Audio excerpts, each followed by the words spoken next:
কি নাম ভাই আপনার? আমার নাম আলমগীর গাজী। কোথায় বাড়ি? গুলরাজপুর। কি হয়েছে এখানে? এখানে আমার বাবা তো ওই ভোটের দিন তো নিখোঁজ, তা খুঁজেছি সমস্ত জায়গায়। আজকে 8-9 দিন হয়ে গেল, খুঁজে পাইনি। এই আজকে এখান থেকে সংবাদ গেল যে একটা লাশ পাওয়া গেছে ভিতরে বাংলাদেশ। সেখানে আমি বুঝতে হয়েছে আমার বাবা, তাই চলে এসছে এখানে। বাবা এই বাঙড়ে আসলো কেন? এই বটা তুলি, ওই কোচের বটা তুলি বেচাকেনা করে, ও চলে। কবে থেকে পাওয়া যাচ্ছিল না? এই ভোটের দিন থেকে।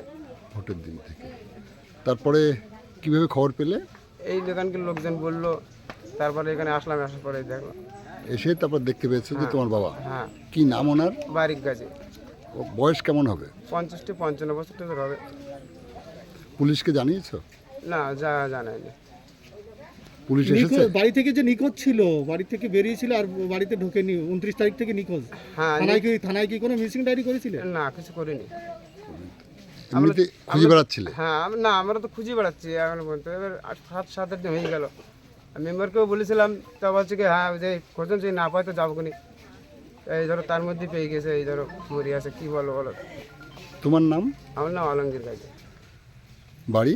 বাড়ি গুলরাজপুর, খাসপাড়ায়।